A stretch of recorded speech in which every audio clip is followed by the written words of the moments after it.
I've just been speaking to one of my managers. The only reason I'm slightly concerned is that the amount of debts, which I think is still outstanding, is around like £800–900, okay? Oh my God. Yeah.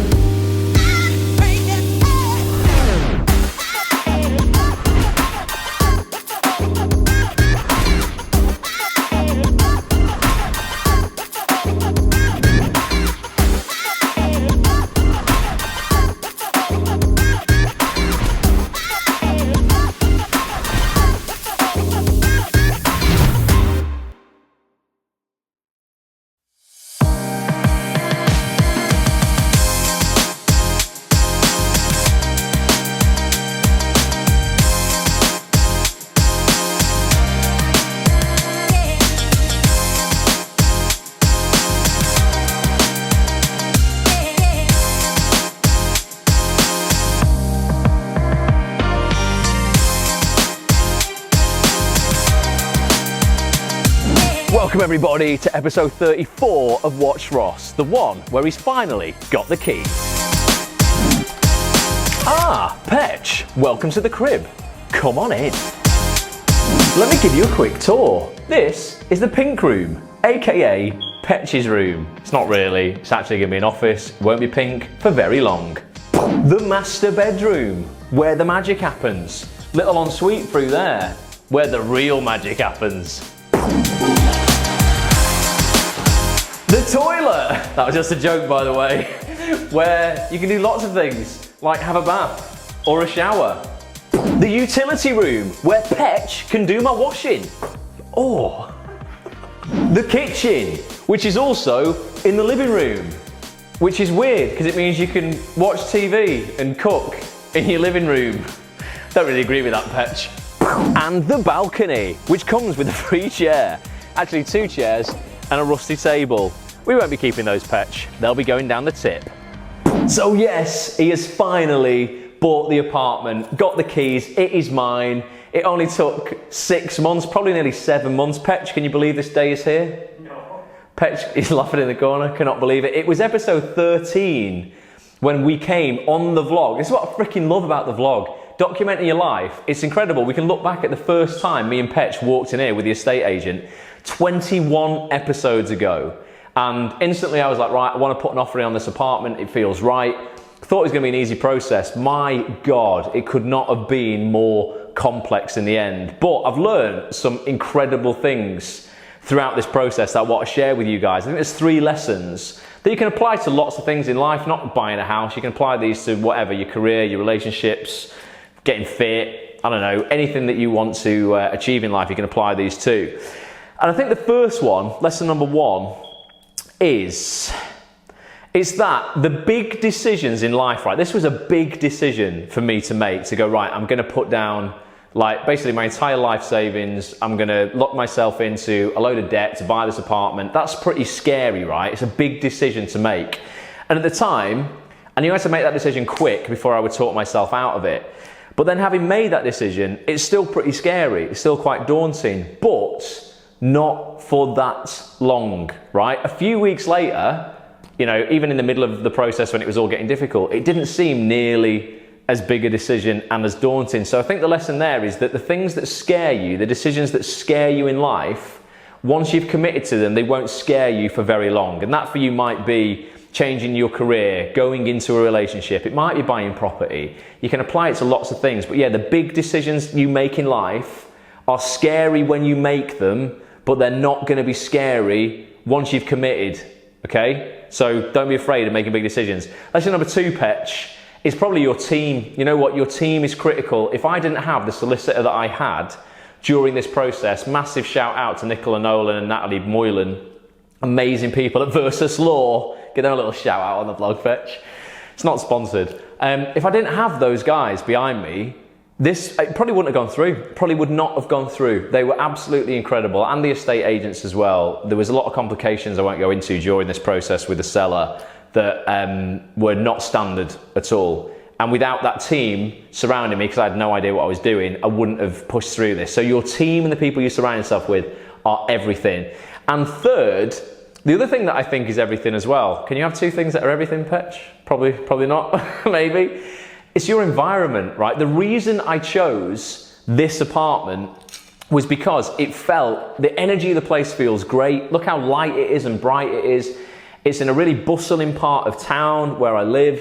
I'm inspired every time I am in here and I walk into the building. And the reason I waited so long to buy a place was for that very reason. I went and looked at so many other properties on the market, and none of them felt, in my heart of hearts, in my gut, they felt right. I knew when I walk into a building, you know, when I walk into that building I'm going to live in, I've got to be inspired by it. I've got to wake up every day and want to work in it. Particularly if you're creative and you're a self-employed person, you work for yourself, you're probably going to spend a lot of time working from home.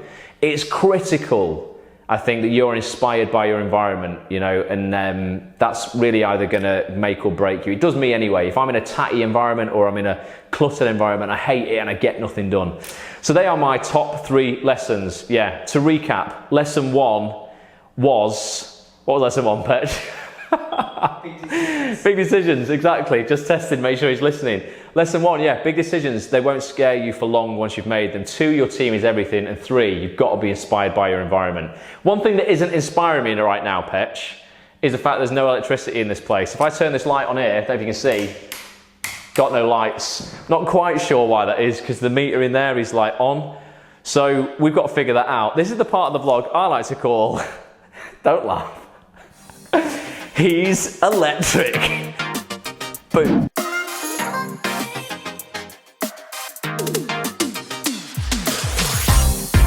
Petch, look how close Lily's is. It's only bloody there, isn't it?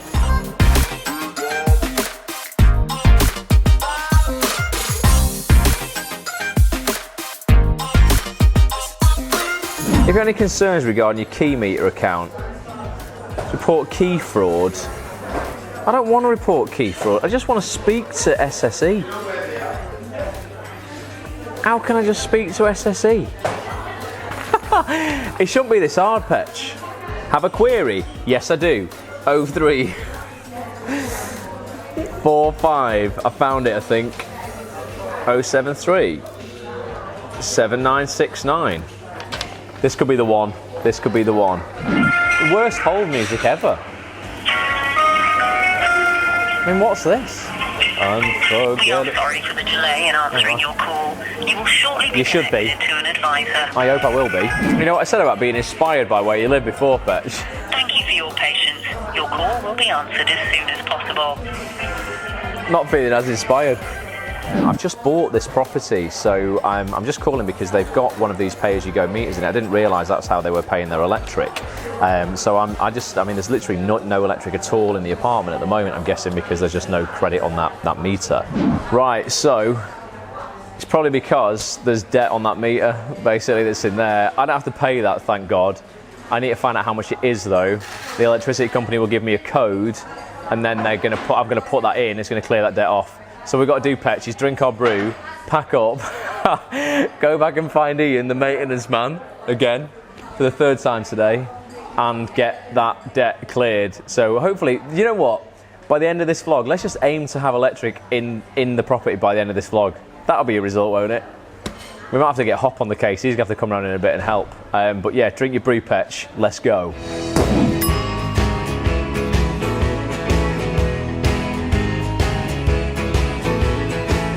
Southern Electric. Your call may be recorded for training or monitoring purposes. Hi Ross, sorry Louis. That's alright, mate, no problem. So I've just been speaking to one of my managers. The only reason I'm slightly concerned is that the amount of debt, which I think is still outstanding, is around like £800–900, okay? Oh my God. Yeah. I'm blue for me and you, and I think to myself, it's an apt song, isn't it? What a wonderful world.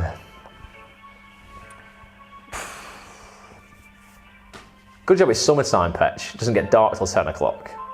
Because we might not have electric till 10 o'clock at this rate. So the code I've just given you, it takes 1 hour to become active, okay? Yeah. So you're going to need to wait until 5 to 4 onwards, okay? And then you can go down, and all you need to do is just give them the codes and ask them to apply the codes to an SSE key, Yep. And then that'll get the money on the key, take the key back to the meter, put it in, clear the debt, and then obviously now you can access the free screens which I mentioned, the RS and T. Awesome, you're a legend. Thank you so much, Ryan. Appreciate that, mate. Have a good day. Cheers, man. Thanks so much. Yeah. Take care. Bye, mate. Bye.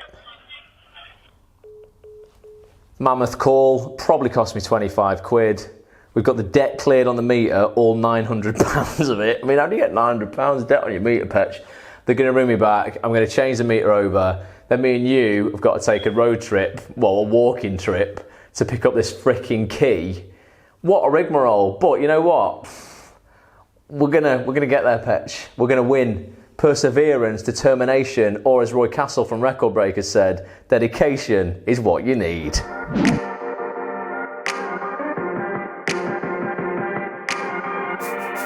is like for Etihad rather than like Man City. Ah, okay. I love Etihad. I love it. Let's get some free flights. And tell Katie I'm well up for it.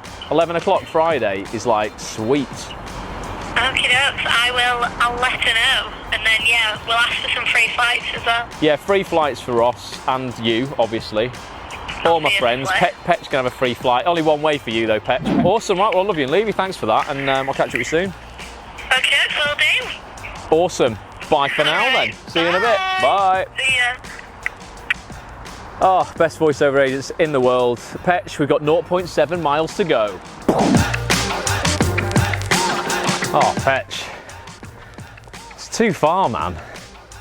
It's too far, but I need the electric. I also need a wee.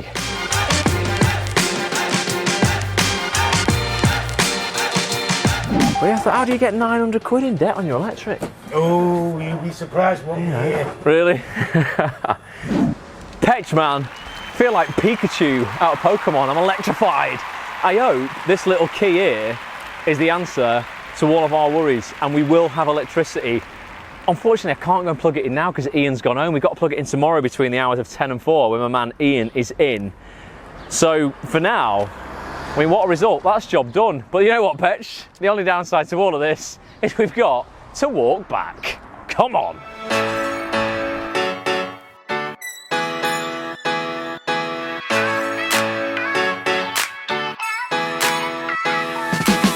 So, we're breaking it down on the balcony, folks. I want to introduce you to a brand new section of the vlog that me and Petch have just come up with. It's only possible now we've got this apartment, and it's called Balcony Brews. It's where we get a brew, sit on the balcony, and talk about stuff. And today's special guest on Balcony Brews, guess who it is, Petch? It's you. You are the first guest on Balcony Brews. So I'm going to ask you to come and sit here in a minute. I want to talk to Petch about something that I've never done, that I'm intrigued about, the pitfalls, the pros, the cons, and that's putting on your own show as an actor. He decided he was going to get out of his comfort zone and put on his own play this year. It's called How to Survive a Zombie Apocalypse. And how many weeks away is it, Petch, as we record this? 19th of July. So not long. 6 weeks, something like that. If that. Probably not even that. It's like a month away. My goodness. I'll show you the poster that I designed. What do you think of this, Petch? Nice, that, innit? He loves that. He owes me lots of coconut lattes for that. Take that down off the screen now. That's gone, and I want to replace it, Petch, with you. So come on round, get in the hot seat, and let's talk. It's balcony brew time. Here he is. Have you got your brew? Got my brew. What is your brew? Tea as always. Tea as always. I think he drinks special brew when he goes home at night. Petch, take the microphone and tell people what is How to Survive a Zombie Apocalypse. Is it what people would expect it to be, and, like, you know, where did it come from? So the play is not what you'd expect it to be. It's about nothing to do with zombies whatsoever. The zombies are all metaphors for life. So basically about the player, I play this super positive, athletic, see where I get my inspiration from. This super positive, athletic climbing teacher. And I'm at a crossroads of my life. Things are changing. Very, very similar to you. I'm going through a bit of trouble with my girlfriend. Whilst at this climbing wall, a teacher turns up, and he's 53, I believe, and he's going through a crossroads in his life with his partner, and we just form this bond, this friendship, and it's about how our lives intertwine through this friendship. It's got an LGBTQ plus element to it, so the borders of friendships blur somewhat erotically in the play, but that isn't what the play is about. It isn't just another gay love story. It's how people cope with lives and getting through, surviving their own personal zombie apocalypses. Petch, that was very well surmised. Thank you. Excellent. You've obviously, you've done that before. I want to know, like, why you decided to do this for a start. You said you always wanted to push yourself, and I think, this was definitely a way to do that. And then also, you're in the rehearsal process now, okay?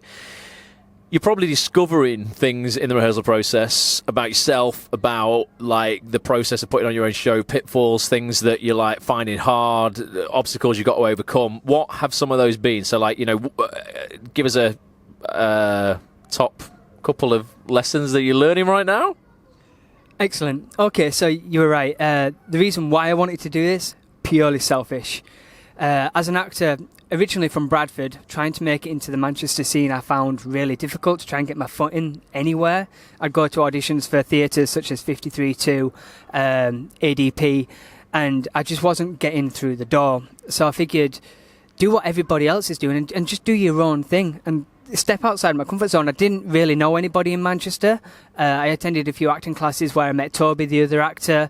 It turns out that I did a Fringe piece with the director Andy Pilkington a couple of years ago when I first got into the Manchester scene.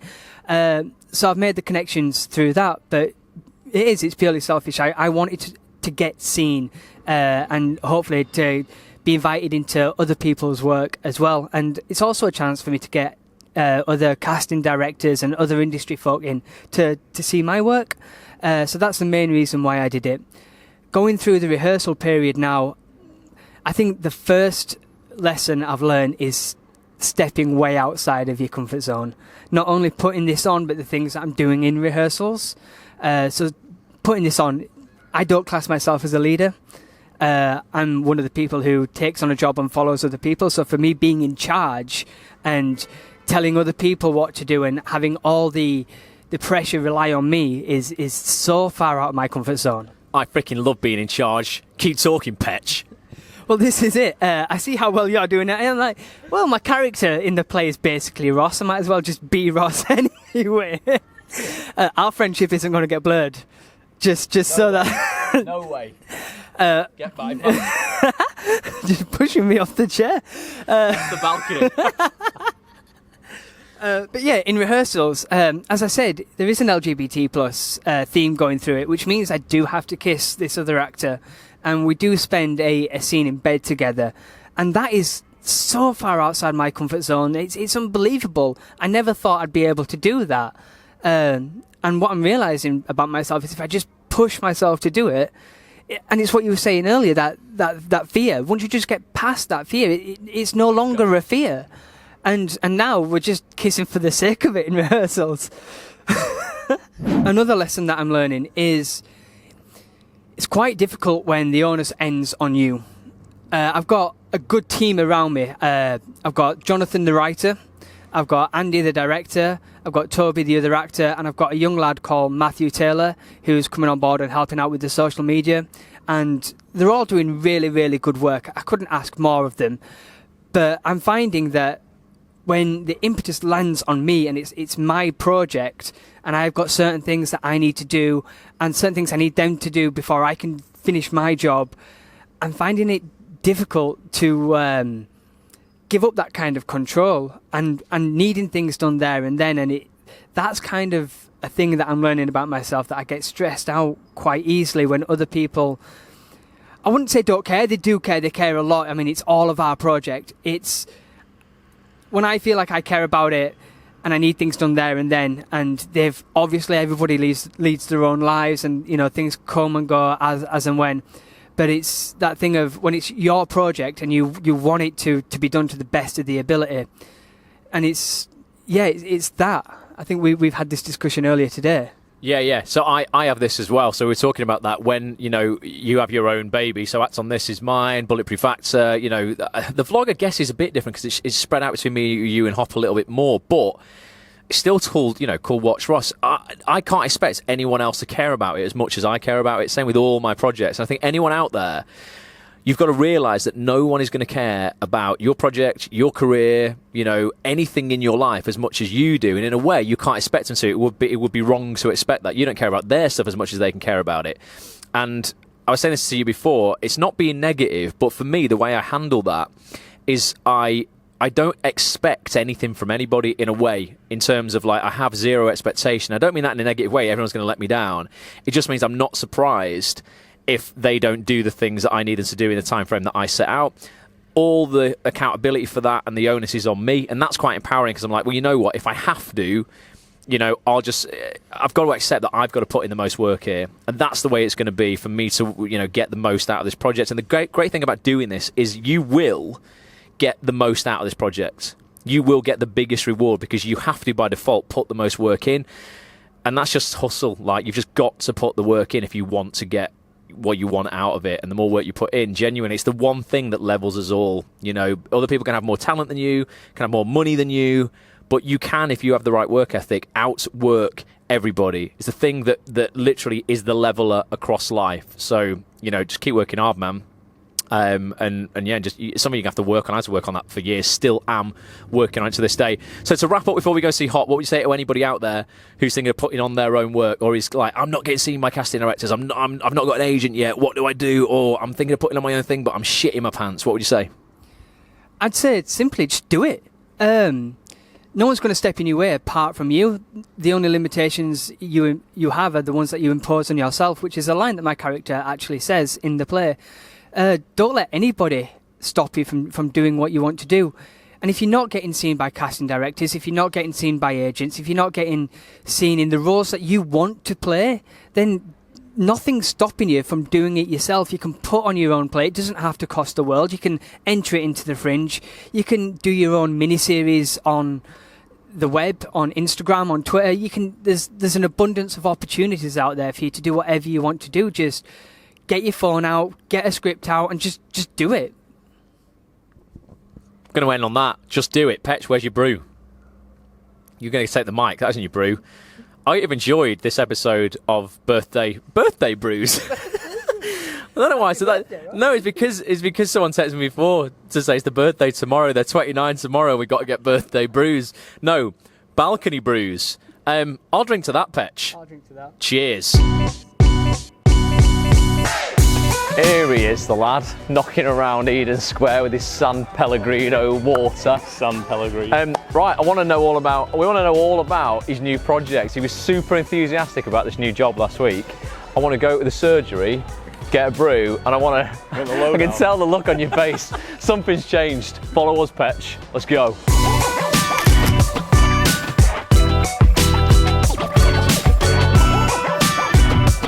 Here we are, Hop. We're at the surgery. It's beautiful, the surgery. We need to come in more often. We decided to sit outside because it's actually quite a nice warm evening.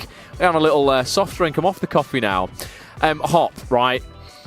Oh, it's been a bit of a weird vlog today, this. It's had, if anything, it's had an electrical theme to it. We still have no electricity in the flat, but hopefully for the next vlog that's going to be there. But yeah, I want to know, we had an update from you last week on this new project you've gone into. I want to know, how you feel about it this week. Last week, on the electrical theme, you were very charged by it, Hop. You were saying you love it, you love the structure of it. You've been away from the corporate, well, you've never been in the corporate world. You've been entrepreneurial for 12 years. This is your first foray into the corporate world, and you're enjoying the structure. You're enjoying learning a new industry, etc. I know, right? I can tell from the freaking look on his face, and also from his tone when I speak to him on the phone over this, you're 9 days in, mate. He's 9 days in. Something has changed, right? Tell us about it. What have you learned this week? And are you still as charged by this new project that we're not calling a job? Ooh, where do we start then? I knew it. So it's not for me. Is it not? It's not for me. It's not for me. It's the little petty things. I came in at 4 minutes past 8, and this little guy that sits at the end, right? He's supposed to be the little guy that sits at the end has been there, most of his life, worrying about me being in 4 minutes late, looking around and saying something. I don't answer to this guy. I think he's got some managerial title, and essentially it means you've been here the longest. That's all it means, right? So he's moaning about that pettiness.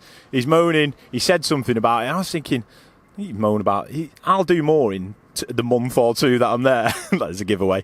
That he'll do in his lifetime. I will achieve way more than he will. That's not being big-headed. It's just being true. So the positives. Yeah. The positives out of it. That entrepreneurial flame that was slightly dampened going into it. A few projects I'd had just gone a little bit slower, a little bit back down. But guess what? The fire's back. Something big is going to happen. Master of Monocle is going to take off. Act on This is going to go and take off. Because 5, 6, 7 working days in, I stand in the kitchen and I walk through and some guy comes in and he's like, "Oh, so how are you? What have you been up to?" Blah. Real small talk. And I'm like, "So how long have you been here?" Like, 7 years. And I look at him just with, I'm not very good at hiding my emotions. I look at him, 7 years. Like, here, the whole time, 7 years of life in this just an office, one office, not moved. So that's what I don't understand it. I don't get how you can possibly be in one place for so long. And they're a week. I'm going stir crazy. I'm going a little bit. Just look at him. Just want to know if it's given, basically, like, come back to something we always talk about, gratitude. How grateful are you now for the opportunities you had and like the entrepreneurial life you have led that maybe you didn't appreciate until you've now kind of like stepped away from it? Oh wow, well, gratitude's going through the roof, literally through the roof. Everything I had, I can't have enough gratitude for it. Or it's so monotonous sitting there, and it's them, and it's those little things. And somebody said, "Oh, don't worry about it. It's office politics." I'm like, why do they need to exist? Why is somebody worrying about me 4 minutes late? Does he know the ridiculous traffic that I had to go through to get there? And 4 minutes? Are we being serious? 4 minutes. I think we can safely say that it's not for Hop. We don't really need to explain anymore. Wow. I mean, I don't really. You surprised me. I thought you were going to go, "Oh, you know what? I've learned this skill this week. I met this person. This is great." Really, what you said is actually what. Do you know what I felt in my gut when you were kind of transitioning away from the entrepreneurial stuff for a bit? I thought it's not going to last very long. Hop's going to be back. I think he's firmly back. I hope no one who's working with Hop, particularly the two people he's mentioned, is ever going to watch this vlog. If you are, it's nothing personal. I hope it inspires you maybe to follow your dreams. Unless this is your dream, in which case carry on doing it. We're definitely not here to slate anybody doing a job in the corporate world if you like it. This is only for the people who are complaining about doing a job that they don't like. So to wrap up, Hop, what would you say to those people who maybe are in a job that they don't like, or maybe are not grateful because they got a little bit complacent or whatever for the opportunities they had? This has obviously woken you up to that, to go, actually, you know what you appreciate in life appreciates. Yeah, well, I'd say first of all, look what the vlog was about last week. Get stuck into that. If you're not happy with the job you're in, just go and make money, go and match your income somewhere else and get out of there. And I'm going to get out of there as soon as I match it back with some other stuff. And, just be great. Yeah, if you've got stuff going on, you just be grateful. I've gone and experienced a different world because I thought there might be something in it for me. I thought I was bored, and I wasn't. I'm way more bored now. Excellent. Good summing up. Listen, like I said at the start of this little chat, I don't know what this vlog's going to be like this week. I hope there's been value in it. We're talking about a lot of lessons we're all learning in life. You heard from me about the apartment, Petch and his play, Hop in this little venture into the corporate world away from entrepreneurship. He's going to be back very soon. Hope you're taking some value from it. Fingers crossed on the next vlog, we're going to have electric in the apartment. You're going to see me over the next few weeks completely gut and refurb that place. Fingers crossed, the market's sweet. It's just, well, not fingers crossed, I'm going to make are going to make the apartment amazing. It's going to be an inspiring place to work. We're going to get stuck in. We're going to build our businesses and ultimately, you know, like... We've got fire. Design the life we want to live. That's the thing. And I hope this has inspired you to do the same. We're going to be back next week for episode 30-5. Wow, high five to that. Virtual high five to that, Petch. Boom. And yeah, if you've got anything to say or you know anywhere I can get a cheap kitchen, social media's up on the screen right now. At Ross A. Grant, at SJ Hopwood, at The Real Petch UK. Until next time, love you guys. Thanks for watching. 3, 2, 1, hop. Bye for now. We're gonna rock down to Electric Avenue, and then we'll take it higher. Thank you so much for watching this episode. It really would mean the world to me if you would leave a comment telling me what you enjoyed and what you would like to see more of next time. If you want to catch more episodes, head over to facebook.com/WatchRoss or youtube.com/WatchRoss. Make sure you subscribe and turn your notifications on. I'll be back real soon. Bye for now.